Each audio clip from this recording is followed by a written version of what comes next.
Hello everybody and welcome to this video on question 5 on paper 2 of the AQA GCSE English language exam. Now in my previous videos I've given you a brief overview of what the exam board are expecting you to do, and we've also discussed different writing types that you may be asked to write, okay? Now at the end of my video on writing types we explained, or we rather discussed, okay, rhetorically, how you are being asked to present your viewpoint. So regardless of the specific writing type that you've been given, your task is to present your viewpoint in a positive light, and the reason is so that your reader is compelled to agree with you, okay? So it's all about winning an argument. Okay, so I would urge you to go and watch my video on structuring a writing to argue piece as well, okay, and there is a little link coming up on the screen for that now. Okay, now in this video I'm going to go through the different formats that you might be asked to write in, and these are all of the different forms that the exam board have said that they could give you. So you could be asked to write a letter, an article, a text for a leaflet, a text of a speech, or an essay. Okay, now they have said that they would like to see these things within each of these forms. So if you are asked to write a letter, then make sure you are writing an address, a date, a formal mode of address such as dear sir or madam, that you've got sequenced paragraphs, and then you end it either yours sincerely or yours faithfully. Now your address and your date comes excuse me, on the top right hand side. I wouldn't bother wasting time making an address up, just literally write the word address, okay, and date on the right hand side.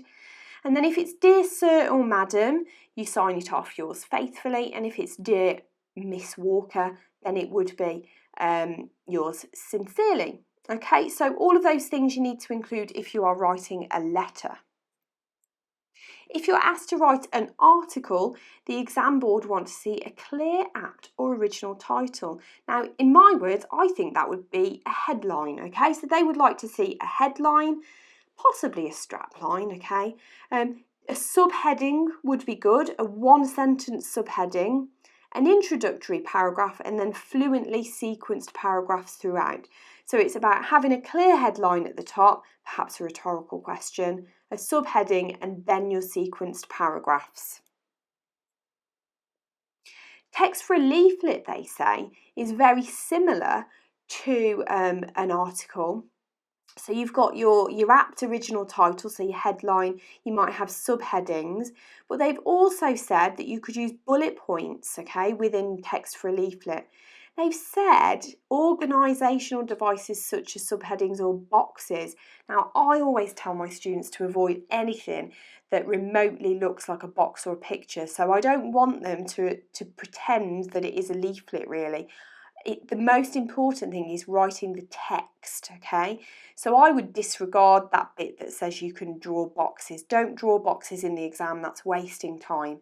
So just make sure you've got a clear headline, a subheading, using bullet points, okay, for your leaflet if you wanted to. Then you could easily include colons and semicolons, and then your fluently sequenced paragraphs, okay? So that's your text for a leaflet. Text of a speech, obviously clearly addressing your audience. Then it says making sure that your sections are linked, okay? All of these include discourse markers, so you've really got to make it clear to your reader, you know, that you're sequencing your arguments in a relevant and coherent manner. Rhetorical indicators that an audience is being addressed, okay? So things like, do you agree? What do you think about this, okay? Should you let your family become involved in this? So it's about engaging the audience directly. And then a clear sign off at the end, so thank you for listening, okay? So something like that. So that's your text of a speech. And then finally, they could ask you to write an essay. I find this really interesting because structurally, you've been writing essays for years, and structurally they're quite simple to do. I wasn't expecting this to be on the specification for this question, but they've said that they can ask you to write an essay. Now, we all know that an essay has an introduction, body paragraphs, and then a conclusion. So that's a really simple one that they could ask you to do. You know how to do that with your eyes closed, okay? You've been doing it for years, and your English literature you've written essays for, okay? So if you get an essay, don't worry, it just needs an introduction, body paragraphs, and then a conclusion. Now on my website, I have got this as a free download, and it's just a little handout or template sheet, whatever you want to call it really, of each of the writing types, the writing formats, sorry. And so you can download this for free. So it just gives you a template for each of the writing types.